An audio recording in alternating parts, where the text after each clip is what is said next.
반갑습니다. 우리 찬양, 우리 찬송가 하겠습니다. 404장.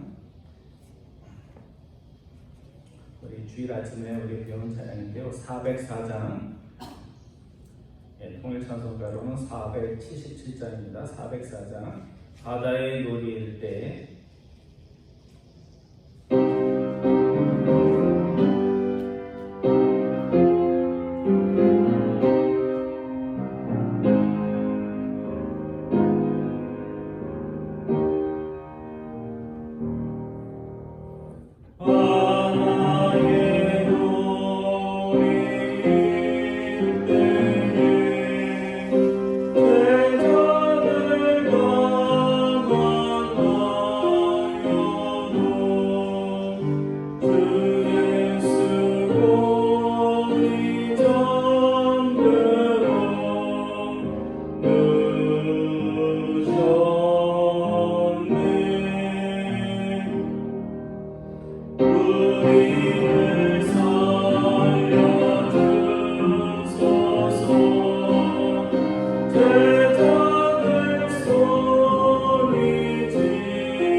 수요일 아침 이렇게 모이게 하셨습니다. 이 시간 우리 기쁨으로 하나님께 예배드립니다. 기도하겠습니다.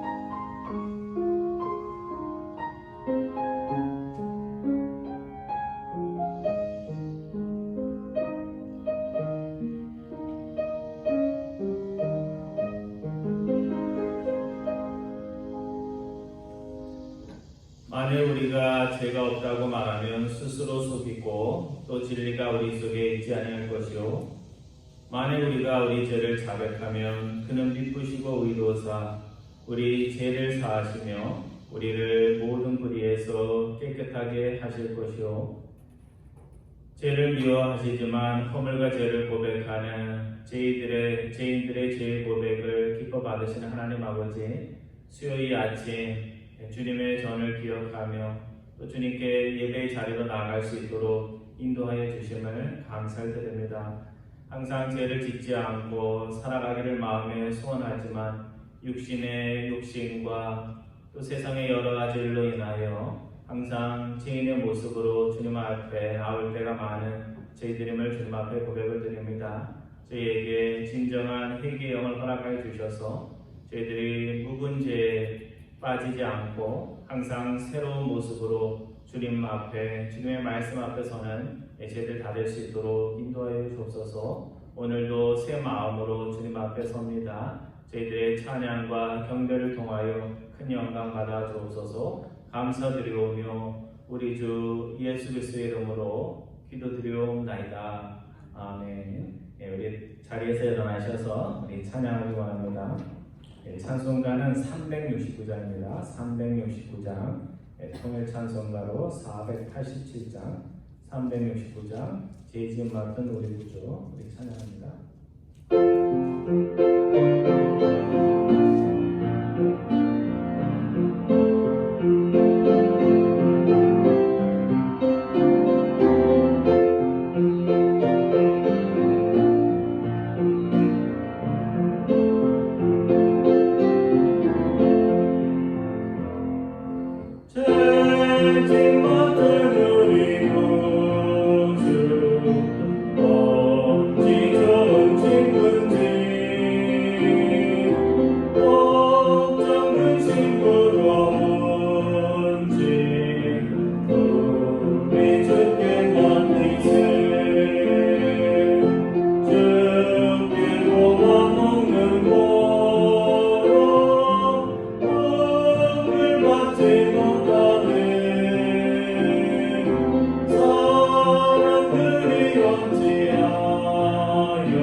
77번입니다. 77번이 아니라 71번. 71번 이사야 55장입니다. 여기 찬송가 뒤에 나오는데요. 그 논문 71번 이사야 55장입니다. 오라 너희 모든 목마른 자들아 물로 나오라 돈 없는 자도 오라 너희는 와서 상업대 돈 없이 값 없이 와서 포도주와 젖을 사라. 너희가 어찌하여 양식이 아닌 것을 위하여 은을 달아주며 배부르게 하지 못할 것을 위하여 수고하느냐. 내게 듣고 들을지어다 그리하면 너희가 좋은 것을 먹을 것이며 너희 자신들이 들은 것으로 즐거움을 얻으리라.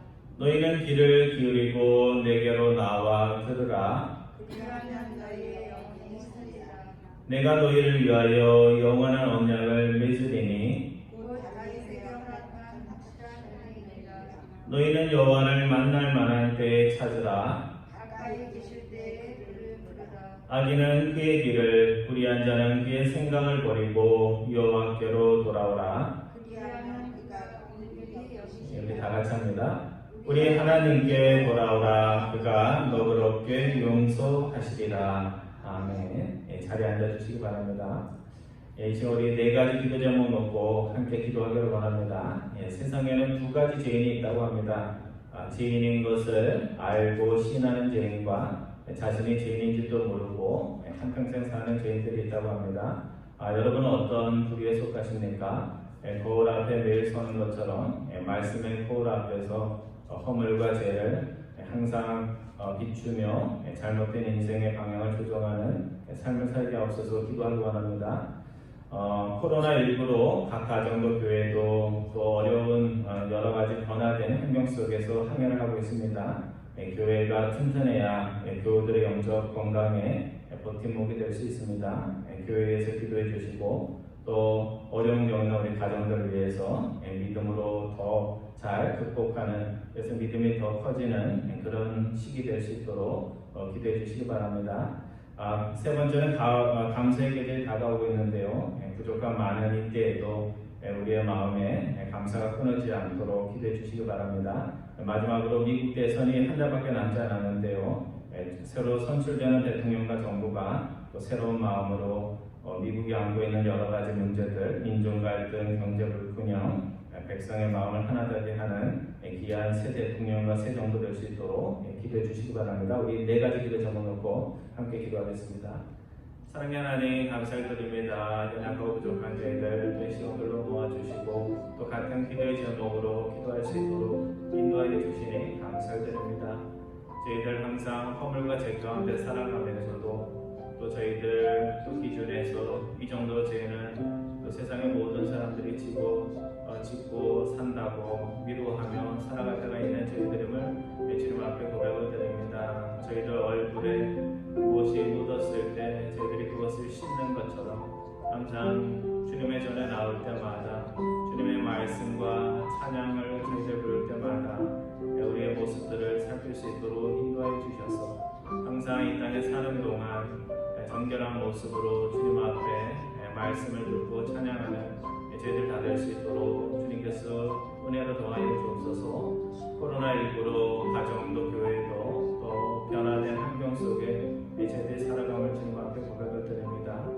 변화된 환경 속에 저희들이 정신 차리지 못하고 항상 또 하나님의 말씀 가운데 가야 할 길들을 아는 교회와 가정 될 수 있도록 주님께서 인도하여 주셔서 주님께서 광야에서 시험 받으시면서 오히려 사역의 방향들을 찾았던 것처럼 저희 교회가 어려운 코로나19 이런 시대에 우리 가정과 교우들에게 방향을 제시할 수 있는 귀한 교회 될 수 있도록 인도하여 주시고 또 교회를 버틸 수 있는 버팀목과 같은 또 믿음의 인물들 주님께서 허락하여 주셔서 저희가 교회를 통하여 가정의 복을 받는 귀한 가정들 될 수 있도록 주님께서 은혜로 도와여 주옵소서.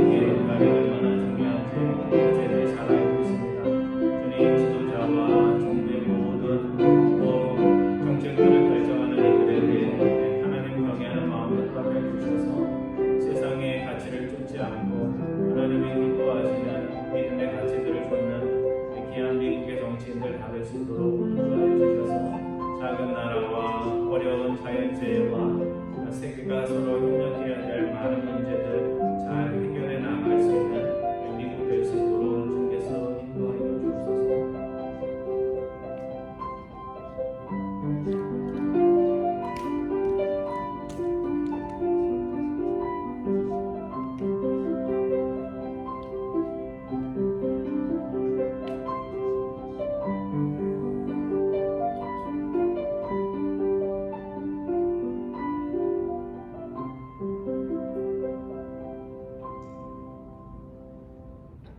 사랑의 하나님 감사드립니다. 죄가 무엇인지, 죄를 짓는 것이 얼마나 나쁜 것인지도 알지 못하던 저희들을 주님의 말씀의 거울 앞에 비춰주셔서 저희들이 육신의 얼굴만을 꾸미지 않고 마음을 꾸미며 살아갈 수 있도록 은혜 내려주심을 감사드립니다.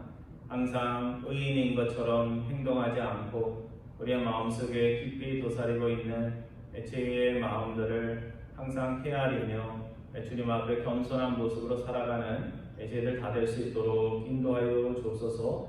코로나19로 가정도 교회도 또 변화된 환경 속에 저희들이 살아갑니다. 이런 혼란한 이때가 저희들에게 신앙의 핑계가 되지 않고 하나님 앞에 더욱 의지하는 귀한 믿음의 때가 될 수 있도록 인도하여 주옵소서. 감사의 계절 가을을 맞으며 저희들이 얼마나 많은 것들을 지금까지 누리고 있었음을 다시 한번 마음에 헤아려 봅니다.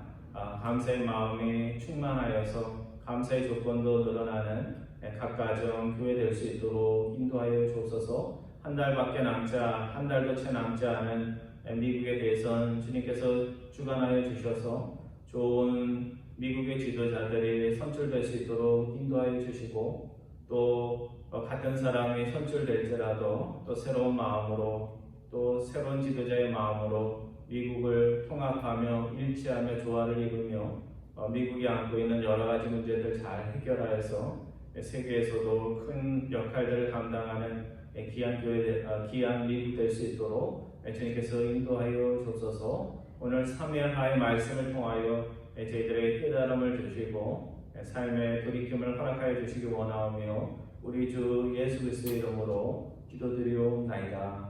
아멘. 오늘 하나님께서 저에게 주시는 말씀은 사무엘하 12장 말씀입니다.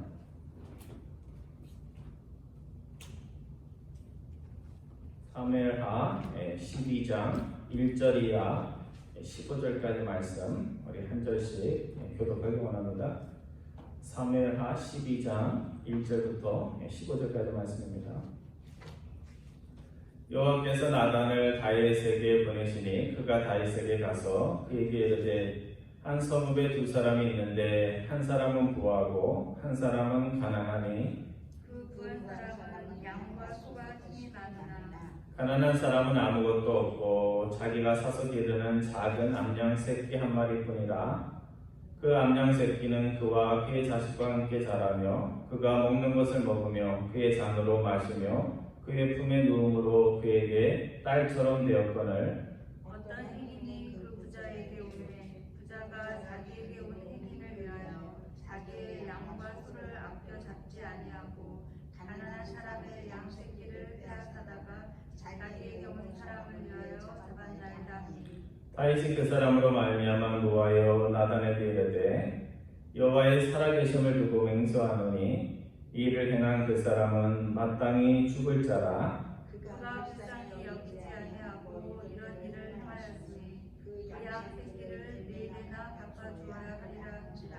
나단이 다윗에게 이르되 당신이 그 사람이라. 이스라엘의 하나님 여호와께서 이와 같이 되시기를 내가 너를 이스라엘 왕으로 기름 붓기 위하여 너를 사울의 손에서 구원하고 내 주인의 집을 내게 주고 내 주인의 아내들을 내 품에 두고 이스라엘과 유다 족속을 내게 맡겼느니라. 만일 그것이 부족하였을 것 같으면 내가 내게 이것을 더 주었으리라. 그러한데 어찌하여 내가 여호와의 말씀을 업신여기고 나 보기에 악을 행하였느냐. 내가 칼로 햇사람 우리아를 치되 암몬 자손의 칼로 죽이고 그의 아내를 빼앗아 내 아내로 삼았도다. 이제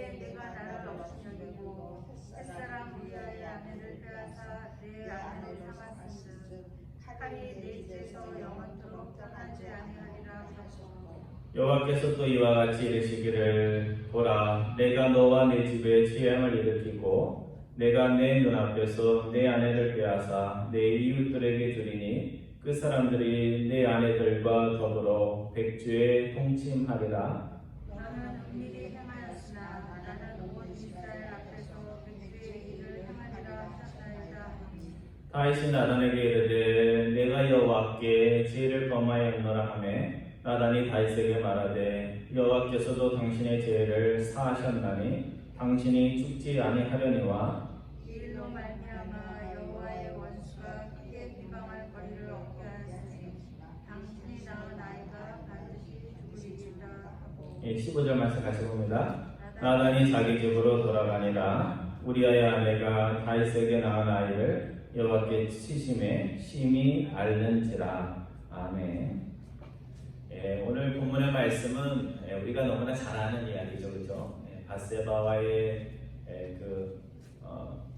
사건도 우리가 잘 알고 또 나단 선지자가 찾아와서 다윗의 죄를 지적한 너무나 유명한 말씀입니다. 오늘 본문에 보면 하나님께서 다윗에게 선지자 나단을 보냅니다. 선지자를 보낼 때는 하나님께서 이유가 있으시겠죠, 그렇죠? 뭔가를 전하기 위해서 하나님께서 항상 선지자를 보냅니다. 그럼 왜 나단 선지자를 다윗에게 보냈을까요? 하나님께서 다윗이 지금 1년이 다 돼가는데도 불구하고 자신의 죄를 이렇게 숨기고 나서 죄가 없는 것처럼 그렇게 계속해서 살아가기 때문에 그렇습니다. 사람들은 누군가가 자신의 허물이나 죄를 지적하기 전에는 자신이 무엇을 잘못하며 살고 있는지 모르는 것처럼 또 모를 때가 참 많이 있습니다. 그래서 스스로 자신의 허물과 죄를 알고 그것을 고백하며 산다면 남이 가서 이야기할 필요도 없으니까 서로 불편한 그런 것도 없이 얼마든지 좋게 일이 처리가 될 것입니다. 근데 불편하게 누군가가 찾아가서 이야기하면 참 곤란한 일들이 생길 수가 있습니다. 그러니까 다윗은 자신의 허물과 죄를 덮는 데 성공했고 이것이 성공하자 어떻게 생각했냐면 이제 문제가 해결됐다 이렇게 생각하면서 다윗이 살아갔던 것입니다. 하지만 하나님 앞에서 다윗이 한 모든 행위들은 다윗이 그 죄를 덮었음에도 불구하고 하나님의 마음속에는 기록이 계속 남아가지고 그것이 문제가 되었다는 것입니다. 그러니까 우리가 아무리 사람의 눈을 잘 속여서 사람들 앞에 칭찬받고 죄 없는 사람처럼 살아도 하나님께서는 우리의 잘한 일들도 다 기억하지만 우리의 잘못들을 어떻게 해요? 기억하셨다가 그것에 대해서 문제를 해결할 것을 우리에게 요구를 하시는 것입니다. 여러분 우리가 잘못을 해도 그것을 알고도 말하지 않는 사람들이 있습니다. 친구이기 때문에 오랫동안 한교에서 섬겼기 때문에 괜히 이야기했다가 감정 상할까봐 얘기하지 않는 그런 분도 있습니다. 또 내가 잘못하면 힘든 이야기지만 찾아와서 이런 거는 잘못된 것이 아니냐 이렇게 지적해 주는 사람도 있습니다.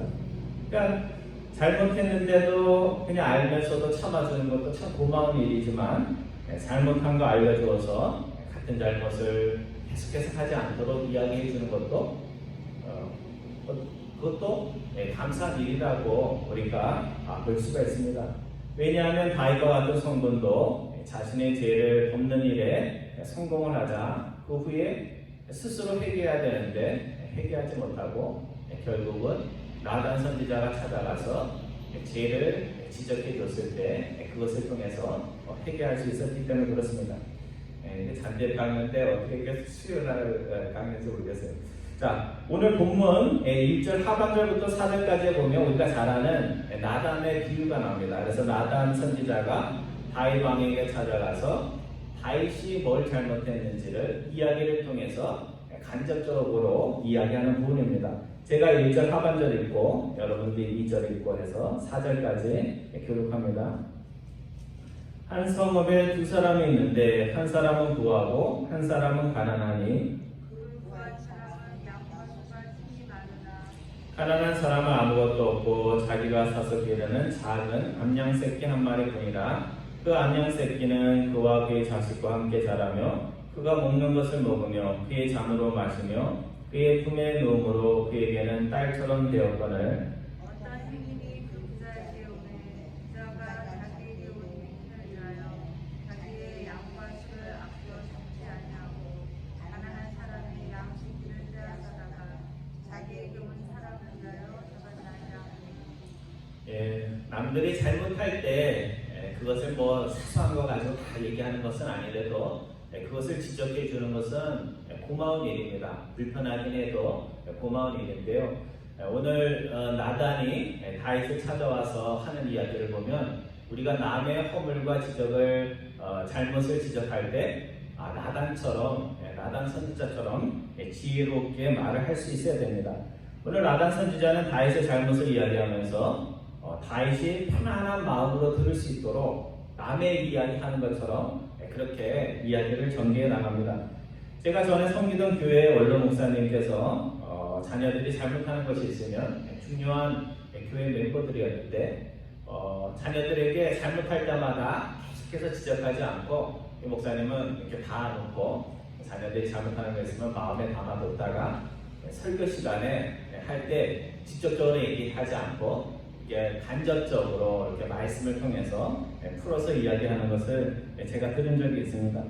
직접 하면 성인이라도 반발심이 생길 수 있고 또 그렇다고 이야기하지 않으면 개선의 여지가 없으니까 목사님께서 마음에 모아놓았다가 말씀을 통해서 아버지가 자신들에게 원하는 것이 무엇인지 말씀을 통해서 잘 정리해서 그렇게 이야기를 하는 것을 보았습니다. 우리가 남에게 잘못을 지적받으면서 화가 나는 것은 우리가 지적할 때도 있고 또 남들에게 지적을 받을 때도 있는데 지적을 받으면서 감정이 상하는 것은 그 내용이 맞는데도 불구하고 뭐 때문에 그런 일이 벌어지는 거예요? 나의 감정이나 나의 자존심을 상하게 하는 그런 일들이 우리가 지적하고 지적을 받는 과정에서 일어나기 때문에 그렇습니다. 그러니까 당신 일도 제대로 못하면서 말하면 우리의 마음속에 당신 일이나 잘하지 뭐 내일까지 지적을 하냐 하는 그런 반발심들이 생길 수가 있습니다. 나는 당신에게 할 말이 없는 줄 아셔 하는 그런 마음도 생길 때가 있습니다. 그래서 누군가의 허물과 잘못을 지적할 때는 오늘 본문에 나오는 나단 선지자처럼 내용을 이야기해야지 그 사람의 기분이나 자존심 그런 것들을 상하게 하는 일이 생기지 않도록 우리가 각별히 조심을 해야 됩니다. 그래서 상대의 허물과 잘못을 이야기할 때 나의 허물과 잘못을 이야기하듯이 공감하는 그런 마음으로 겸손히 낮은 자세로 여러분과 제가 말할 수 있기를 바랍니다. 저도 잘 못하는 건데요. 여러분과 제가 그런 일을 할 수 있기를 바랍니다. 두 번째로 오늘 나단에 비유해서 이야기를 쭉 읽으면 우리가 알게 될 수 있는 것이 있는데요. 그건 뭐냐면 나단 선지자가 이 이야기를 통해서 다윗 스스로가 자신이 범한 죄가 얼마나 심각하고 추한 죄인지를 느낄 수 있도록 이야기를 전개해 나가고 있다는 사실입니다. 오늘 나단이 이야기한 비유에 보면 부자가 나오는데 양이 얼마나 있다고 그래요? 많은 양과 양만 있는 것이 아니라 소도 있다 이렇게 이야기를 합니다. 여기서 말하는 부자는 다윗을 말하는 것인데 다윗에게는 아내와 첩이 많이 있는 그런 왕의 위치에 있다는 것을 이야기하고 있는 것입니다. 또 나다는 비유의 이야기 속에 가난한 자에게 있는 작은 암양 새끼가 단순히 여러 마리 중에 한 마리가 아니라 그가 가진 유일한 가축이요 딸과 같은 그런 가축이 아니라 딸과 같은 소중한 존재라는 것을 이야기를 합니다. 여러분, 제가 어릴 때 뿅아리도 키워보고 또 이렇게 학교 앞에 오리도 팔더라고요. 그래서 오리를 키워서 쫙 키워놨는데 어느 날 갑자기 보니까 오리가 안 보이는 거예요. 그래서 뭐 뿅아리나 오리를 키우면 어느 날 갑자기 이 반찬상에 그게 올라오는 거예요. 그러면 부모님은 다 키워서 먹는 거다 이렇게 얘기를 하지만 이 자녀 입장에서는 참 기가 막히죠. 그렇죠? 이거는 뭐 저는 먹으려고 키우는 오리가 아니거든요. 그러니까 그런 것처럼 식용으로 오리를 키우는 사람의 오리와 어릴 때부터 친구처럼 오리를 키우는 사람의 오리는 다 같은 오리가 될 수가 없습니다. 본문 3절에 보면 작은 암양 새끼를 말하면서 가난한 그 사람과 함께 자라며 함께 먹고 마시며 함께 누웠다 이렇게 말씀하고 있습니다. 그러니까 가축은 가축인데 그냥 가축이 아니고 주인과 동고동락하는 기쁨과 아픔을 같이 하는 가족과 같은, 그래서 뭐와 같다고 나와요? 네, 딸과 같다. 그러니까 지금 우리아에게 밧세바가 아내잖아요. 그러니까 딸과 같은 존재다 그렇게 이야기를 하고 있는 것입니다.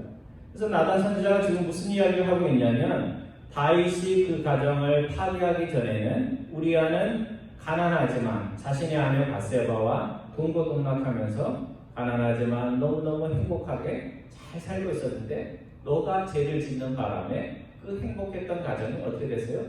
풍지박산이 났다 하는 이야기를 지금 하고 있는 것입니다. 여러분, 손님이 왔으면 뭘 가지고 이렇게 음식을 준비해야 돼요? 자기 집에 있는 가죽 잡아가지고 그 많은 것 중에 하나 잡으면 되는데 이 부자는 그것이 아까워서 가난한 그 집에 딸과 같은 그 소중한 가축을 잡아서 했다는 이야기를 하면서 다윗의 죄가 얼마나 심각한지를 이야기하고 있는 것입니다. 오늘 비유 속에 나오는 부자의 죄가 무엇일까? 그 비유 속에 나오는 부자의 죄는 두 가지입니다. 첫 번째, 자신이 많은 것을 가지고 있으면서 그것도 쓰지 않으려는 인색한 마음과 탐욕의 마음이 부자의 죄입니다. 두 번째 죄는 뭐냐면요, 가난한 자의 처지가 어려운데도 불구하고 그를 전혀 불쌍히 여기지 않고 비정한 행동을 했다는 사실입니다. 그래서 자신이 가난한 자의 딸 같은 양을 빼앗을 때 가난한 자가 겪을 불행과 그 아픔을 부자는 마음으로 헤아리지 못했다는 사실입니다. 복음서에 보면 예수님께서 가부가 성전에 들어갈 때 이제 헌금을 하잖아요. 근데 동전 몇 푼을 그 헌금을 낸 걸 보시고 예수님이 칭찬을 합니다. 왜 칭찬했을까요? 가부가 가진 그 동전은 액수상으로는 작은 거지만 어려운 처지 가운데 성전을 위해 하나님을 위해서 헌금하는 것이 얼마나 어려운 것인지를 알고 가부의 형편과 처지를 헤아려서 그렇게 칭찬을 하신 것입니다.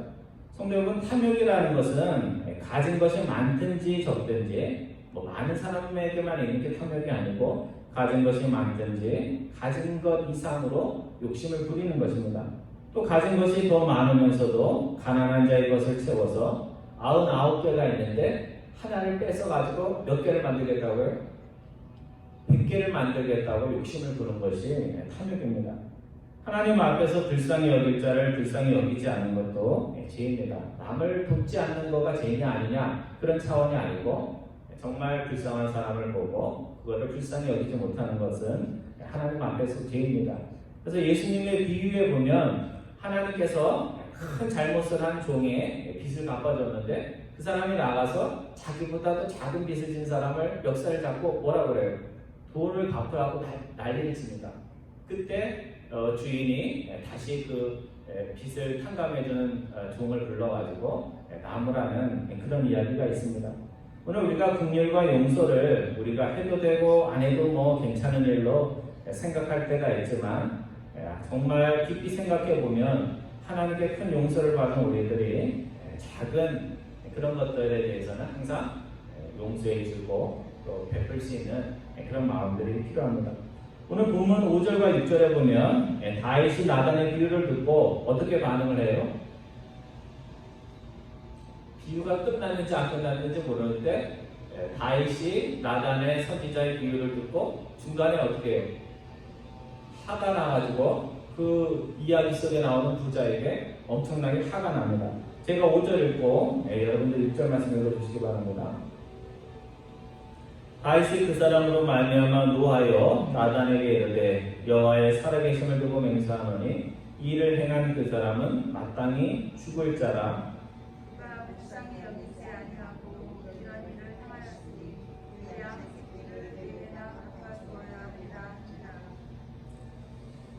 오늘 우리는 나의 관점에서 남들이 잘못하면 그 일에 대해서 화를 냅니다. 어떻게 그럴 수가 있느냐, 예수 믿는 사람이 왜 그러냐, 교회가 왜 그러냐, 오래 신앙생활을 했는데 왜 그러냐 하면서 남에게 그런 것들에 대해서 화를 낼 때가 있습니다. 근데 다윗은 지금 누구에게 화를 내고 있는 거예요? 이 이야기 속에 나오는 부자인데 사실은 그 부자의 잘못은 자신의 잘못과 비교를 하면 더 심각한 문제예요? 아니면 덜 심각한 문제예요? 덜 심각한 문제죠. 그렇죠? 사람을 죽인 건 아니잖아요. 거기에 나오는 부자는 자신의 죄를 가리기 위해서 사람을 동원해서 사람을 죽이지는 않습니다. 그러니까 부자가 가난한 자의 양을 뺏은 것은 죄질이 나쁘긴 하지만 죽을 죄는 해당하지 않습니다. 근데 다윗은 뭐라고 그래요? 이런 일을 행한 사람은 마땅히 죽어야 하리라 그렇게 말을 합니다. 오늘 우리가 나의 허물과 죄에 대해서는 간대한데 남의 허물과 죄에 대해서는 다윗과 같은 그런 마음들이 있어요. 같은 죄를 졌는데 내가 한 거는 이해가 되고 다른 사람이 한 것은 어때요? 어떻게 저럴 수가 있냐? 저런 사람은 혼내줘야 된다. 이번에 징계를 해야 된다. 이렇게 말할 때가 있습니다. 그래서 오늘 우리가 나의 허물과 죄에 대해서 그것을 남의 입장에서 객관적으로 바라볼 수 있다면 변화가 가능할 것입니다. 그래서 남의 허물과 죄를 비판하고자 할 때 나에게도 그런 모습들이 있으니까 어떻게 하겠어요? 또 조심하고 두 마디 할 것도 한 마디 하고 상대 남이 잘못할 때 그것을 보면서 나도 과거에 저런 일이 있었지 하는 그런 생각들을 할 수 있을 것입니다. 그래서 예수님의 비유에 보면 세리가 하나님께 회개 기도를 드릴 때 정말 마음을 다해서 회개합니다. 가슴을 치면서 하늘도 쳐다보지 못하고 하나님도 바라보지 못하면서 회개하는 모습으로 그렇게 회개를 했고 거기에 나오는 바리새인은 어떻게 했어요? 자신이 잘한 것만 생각을 하면서 당당하게 하나님 앞에 그렇게 기도를 합니다. 이제 여러분과 제가 남의 허물과 죄에 대해서 다윗처럼 화를 내는 대신에 스스로의 부족함과 허물에 대하여서 사도행전에 나오는 백성들처럼 그런 태도를 가질 수 있기를 바랍니다. 사도행전에 보면 그들이 하나님의 말씀을 듣고 첫 번째 하는 말이 뭐냐면 이 일을 어찌할꼬 우리가 어찌할꼬 하면서 스스로에게 그 말씀을 적용을 했어요. 그래서 말씀을 들으면서 저 말씀은 누가 들어야지 그렇게 하지 않고 스스로에게 적용하면서 내가 어찌할꼬 내가 이렇게 계속해서 살아도 되나 하는 그런 회개의 기도를 드렸습니다. 이 어찌할꼬라는 탄식이 여러분과 저에게 항상 있기를 바랍니다. 오늘 본문 7절이야 9절까지의 말씀은 하나님께서 다윗을 책망하는 부분인데요. 거기서 하나님께서 내가 너에게 이런저런 은혜를 많이 베풀었는데 어찌하여 너는 이런 죄를 저질렀냐 그렇게 질문하시는 부분입니다. 제가 7절 읽고 여러분들이 8절과 9절 말씀 읽어주시기 바랍니다. 나단이 다윗에게 이르되 당신이 그 사람이라 이스라엘의 하나님 여호와께서 이와 같이 이르시기를 내가 너를 이스라엘 왕으로 기름 붓기 위하여 너를 사울의 손에서 구원하고 내 주인의 집을 내게 주고 내 주인의 아내들을 내 품에 주고 이스라엘과 유다 족속을 내게 맡겼느니라. 만일 그것이 부족하였을 것 같으면 내가 내게 이것저것을 주었으리라. 9절 말씀 같이 봅니다. 그러한데 어찌하여 내가 여호와의 말씀을 업신여기고 나 보기에 악을 행하였느냐. 내가 칼로 햇사람 우리야를 치되 암몬 자손의 칼로 죽이고 그의 아내를 빼앗아 내 아내로 삼았도다. 나단 선지자는 정말 절대 권력을 가진 왕이지만 당신이 지금 화를 내고 있는 그 죽어야 한다고 하는 사람이 누구라고요? 그 사람이 바로 왕 당신입니다. 이렇게 지적을 해주고 있습니다. 하나님이 이 말씀을 통해 우리에게 주시는 교훈은 무엇입니까? 오늘 우리들은 자신을 잘 돌아보지 않고 남들이 저렇게 했다 뭐 그렇다 하면서 이야기를 하는데 하나님은 그때 나단 선지자처럼 우리에게 그렇게 말씀하신 거예요. 저 사람이 바로 너다. 그런 이야기를 하나님께서 이 이야기를 통해서 말씀을 해주시는 것입니다. 그리고 하나님께서는 지금까지 다윗을 위해서 베푼 은총의 일들을 열거하고 있습니다. 너는 사울에게 죽을 수 있었는데 내가 사울의 칼을 막아서 왕의 자리까지 올라갈 수 있도록 도와줬다. 맞는 얘기죠, 그렇죠? 이거는 다윗에게도 맞고 우리에게도 맞아요. 오늘 우리가 여기서 이렇게 건강한 모습으로 예배를 드리는 것은 사실 살아오면서 죽을 수 있는 고비들이 얼마나 많아요, 그렇죠? 교통사고 참 많은데 하나님께서 다윗처럼 우리를 지켜주셨습니다. 또 다윗이 왕이 되었을 때 사울의 자손에게 가야 할 왕국을 다윗에게 선물로 주셨습니다. 또 양을 치던 다윗을 양이 아니라 이스라엘과 유다 족속 전부를 책임지는 왕의 위치에 오를 수 있도록 하나님께서 그렇게 은총을 베풀어 주셨습니다. 이렇게 사랑을 많이 받고 신임을 많이 받았으면 어떻게 해야 돼요? 하나님을 기쁘시게 하는 삶을 살아야 되는데 다윗이 그동안 잘하다가 이 밧세바 사건을 통해서 하나님의 사랑과 은총에 배신의 행동을 한 것입니다. 그래서 하나님께서는 본문 9절에 그러한데도 어찌하여 너가 이처럼 큰 복을 받고도 어찌하여 나의 말씀을 업신여기고 나 보기에 악을 행하였느냐 다윗에게 물으시고 있는 것입니다. 그래서 오늘 우리가 하나님께 큰 복을 받은 것은 감사한 일이지만 사실 누군가로부터 큰 사랑을 받고 은혜를 받았다는 것은 무슨 의미예요? 내가 사랑을 많이 받았으면 어떻게 해야 돼요? 하나님께 그 받은 사랑에 보답하는 의미로 책임 있는 하나님의 백성의 모습들을 하나님 앞에서 또 이웃 앞에서 보여줄 수 있어야 됩니다. 모든 죄와 허물은 그것이 사람에게 피해도 가지만 궁극적으로는 죄를 짓는 것은 하나님의 말씀을 업신여기는 행위가 됩니다. 다윗이 여러 가지 죄를 범했는데요. 십계명으로 보면 다윗이 3가지 죄를 범했습니다. 여러분 십계명 다 기억하시죠, 그렇죠? 그래서 첫 번째는 남편이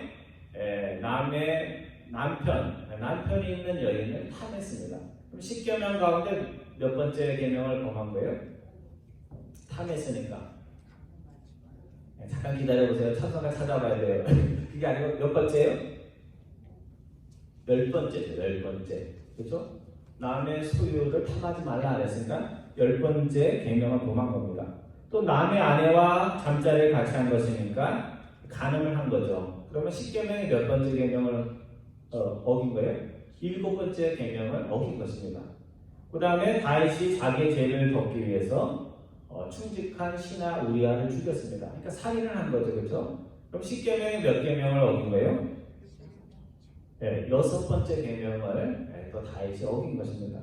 하나만 어겨도 죽어야 되는데 하나님께서 3가지나 어겼으니까 다윗 보고 뭐라 했냐면 너가 나를 업신여겼다. 하나님의 말씀을 업신여겼다. 그 다음에 뒤에 가보면 너가 나를 업신여겼다. 그렇게 말씀하는 것입니다.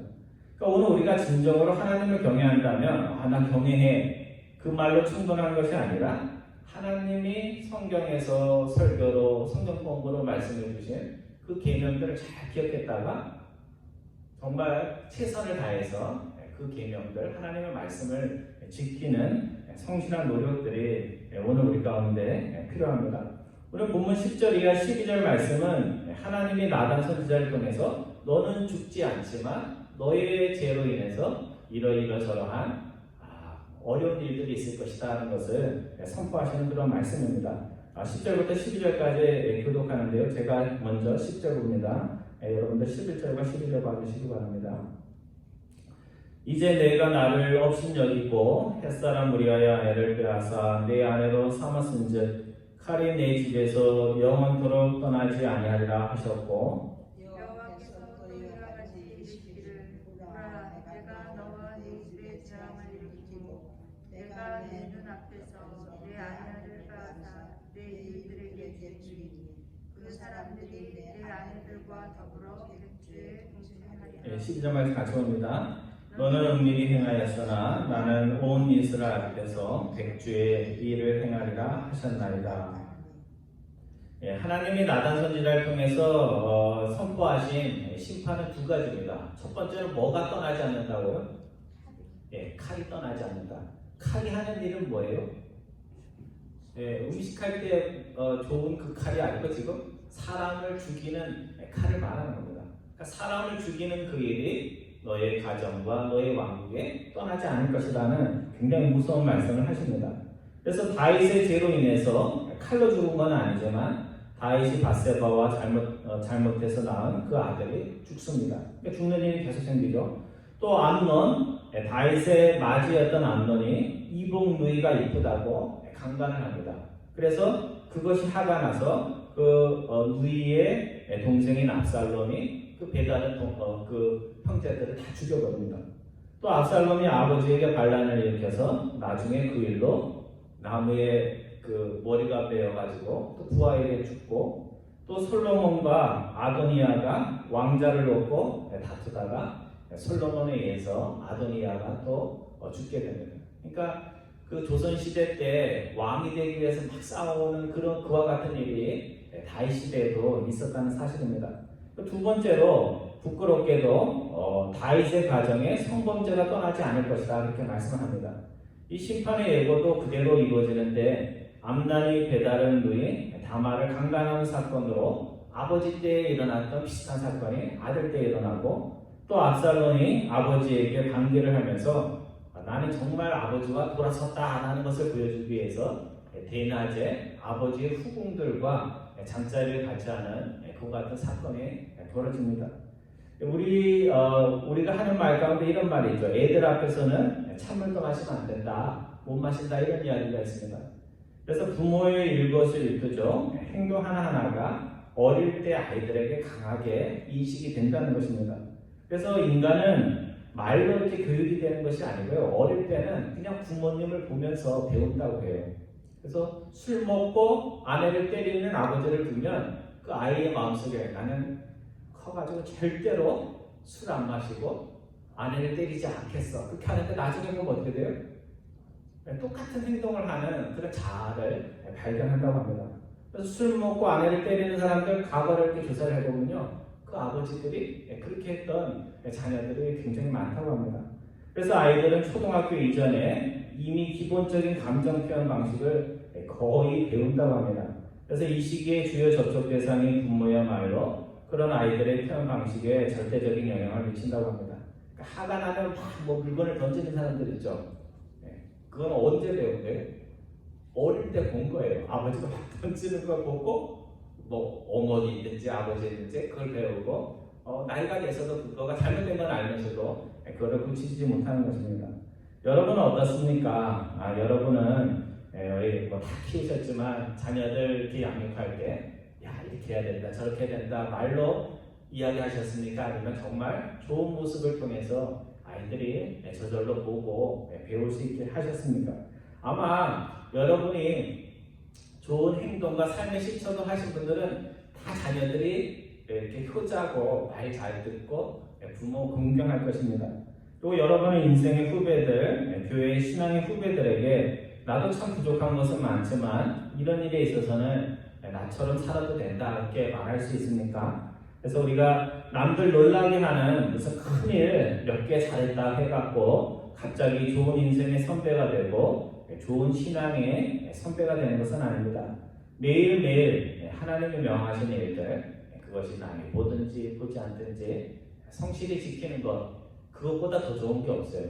저는 그렇게 생각을 합니다. 매일매일 우리가 먹는 밥, 매일 운동하는 것이 우리의 육체 건강에 도움이 되듯이 매일매일 하나님 앞에서 노력하고 기도하고 또 그런 모습으로 살아가는 것이 우리 자신에게만이 아니라 주위 사람들에게 큰 도전이 된다는 거 오늘 우리가 기억하기를 바랍니다. 마지막으로 오늘 본문 13절과 14절에 보면 다윗의 죄로 인해서 다윗이 죽어야 되는데 누가 죽어요? 다윗이 잘못해서 낳은 아이가 죽었다는 것을 말씀하고 있습니다. 제가 13절 읽고 여러분이 14절 말씀 공독해 주시기 바랍니다. 다윗이 나단에게 이르되 내가 여호와께 죄를 범하였노라 하매 나단이 다윗에게 말하되 여호와께서도 당신의 죄를 사하셨나니 당신이 죽지 아니하려니와 이 일로 말미암아 여호와의 원수가 크게 비방할 거리를 얻게 하였으니 당신이 낳은 아이가 반드시 죽으리이다고. 첫 번째 우리가 주목할 것은 다윗이 죄에 대해서 지적을 받을 때 나 잘못한 거 없다고, 이런저런 이유 때문에 그랬다고 변명하면서 하지 않고 즉시 변명 없이 자신의 죄를 시인을 했다는 겁니다. 여러분, 회개가 내일로 미뤄서 되나요? 그 즉시 마음에 회개하고 싶은데 회개하지 않으면 하루 지나면 내가 뭐 잘못한 거 없어 하면서 다시 마음이 완악해지고 단단해집니다. 용서도 하나님이 용서의 마음을 주실 때 바로 용서를 해야지 그걸 그래 하루 더 생각해보고 내가 용서하겠어. 용서가 돼요? 안 돼요? 어제는 용서가 됐는데 오늘은 용서가 안 됩니다. 그래서 다윗이 자신의 죄를 인정할 때 다윗이 참 부족하면서도 위대한 것은 이처럼 변명 하나가 없었다는 것입니다.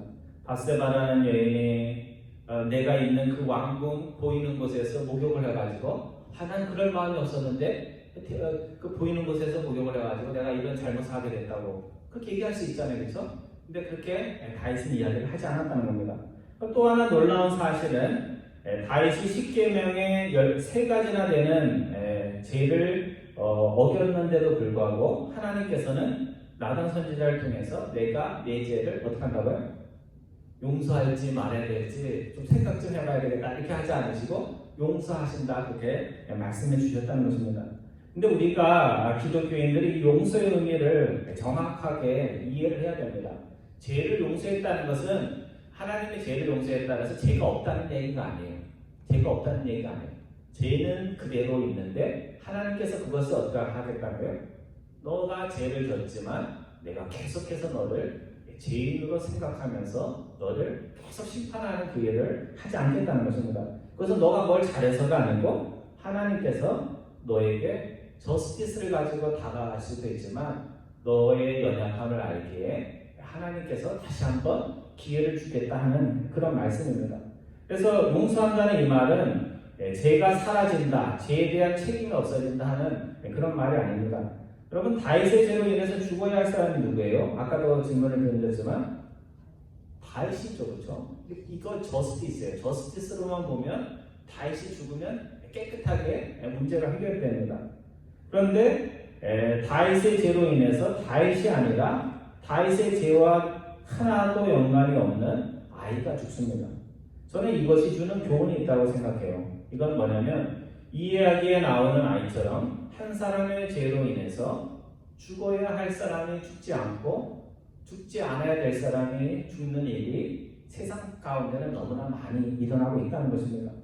그래서 신문 보면 계속 나오죠. 술 취한 사람이 모는 차로 인해서 한 가정의 성실한 아버지가 죽는 일이 매일같이 일어나고 있고요. 돈 많아는 가습기 살균제 제조회사로 인해서 한국에서 일어나는 일입니다. 죄 없는 소비자들이 죽었는데 아직도 보상을 못 받고 있는 그런 일들이 있습니다. 또 미국에서는 총기 사고로 끊임없이 사람이 죽는데도 정치인들은 엄한 법규를 만들지 못하고 총기협회는 계속해서 총의 권리, 헌법에 나오는 권리만을 이야기하면서 자신의 자녀 같은 사람들이 계속 주는데도 이런 상황들이 개선이 되지 못하고 있습니다. 성도 여러분, 이 이야기는 뭐냐면요, 나 한 사람의 의로운 행위와 의로운 삶을 위한 노력들이 죄 없는 사람, 오늘 다윗의 아들과 같은 그런 죄 없는 사람이 죽는 일을 막을 수 있다는 겁니다. 그러니까 우리가 뭘 안 하고 뭘 하고 뭐 그런 게 아니고 내가 하나님이 있으라는 자리에서 계속 죄 짓지 않고 의의 길로 나가면 나의 죄로 인해서 상처받을 수 있는 사람들, 나의 죄 때문에 겪어야 하는 사회적 부담, 이런 것들이 다 사라질 수 있다는 것입니다. 그래서 오늘 우리가 회개하지 않고 살 수 없는 죄인들이지만 한 번의 죄를 짓지 않을 때마다 죄로 인하여 일어날 수 있는 미래의 불행한 일들이 다 멈춰진다는 것을 우리가 기억해야 됩니다. 아버지가 하나만 잘하면 그 아버지의 죄가 자녀에게 어떻게 돼요? 유전이 되지 않고 그것이 스탑이 된다는 겁니다. 그래서 어떤 목사님은 이제 계속 가정의 불행이 이어지는 흑인 가정, 뭐 이런 어려운 가정들에게 설교를 하면서 그런 이야기를 많이 해요. 할아버지의 죄가 아버지에게 내려왔는데 그 아버지의 죄가 당신에 대해서 스탑이 되면 그 사람의 자손들은 계속해서 복을 받는다. 그런 이야기를 설교를 합니다. 그래서 저희 어머니도 그런 기도를 드렸어요. 아버지의 죄가, 이건 개인적인 얘기긴 하지만 아버지의 죄가 아들에게 내려가지 않게 해주소서 하면서 저희 어머니가 큰 기도를 많이 하셨어요. 그래서 저는 합수도 안 치고 술도 많이 술도 마시지 않고 뭐 그런 일들이 다 어머니 기도로 이루어진 거 아닌가 이렇게 생각합니다. 오늘 그래서 죄 짓고 회개하는 그 일보다 죄를 짓지 않기 위해 죄를 피하고 선한 일에 매진하는 것이 얼마나 우리에게 소중한 일인지 우리가 기억해야 됩니다. 그래서 선한 일하고 하나님 찬양하는 일 하는 일에 너무 바빠서 죄 지을 시간도 없다 이렇게 고백할 수 있는 여러분과 저 되기를 주님의 이름으로 축원드립니다. 기도하겠습니다.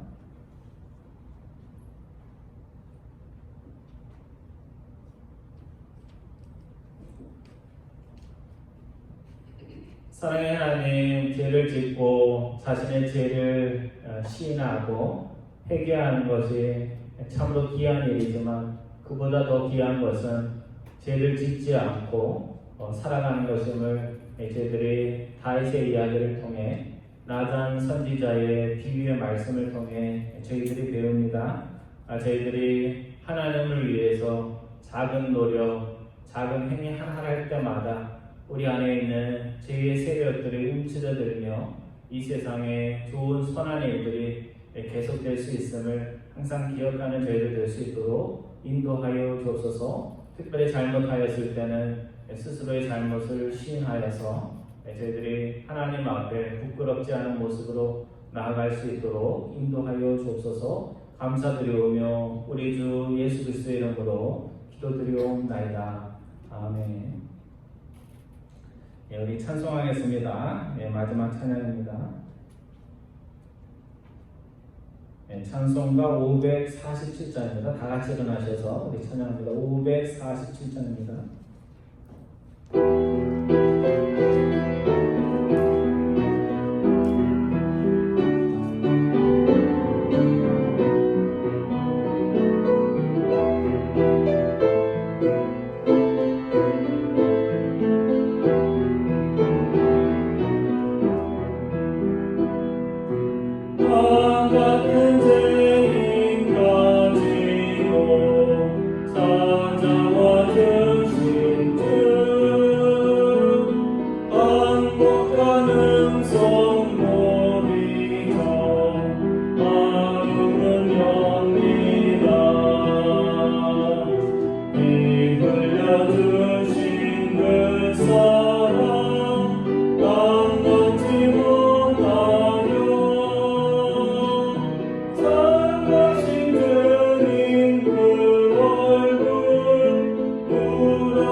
이제는 우리 구주 예수 그리스도의 은혜와 하나님 아버지의 극진하신 사랑하심과 성령님의 능력 부어 주심이 오늘 사무엘하 12장의 말씀을 통하여 남의 허물과 잘못을 지적할 때는 나단 선지자처럼 온유함과 사랑으로 하며 오늘 우리들이 허물과 죄를 지적받을 때는 다윗과 같이 즉시 겸손함으로 그것을 마음에 수용할 수 있는 자 되기를 마음에 다짐하는 사랑하는 모든 하나님의 백성들 위해 지금으로부터 영원토록 함께 하시기를 축원하옵나이다.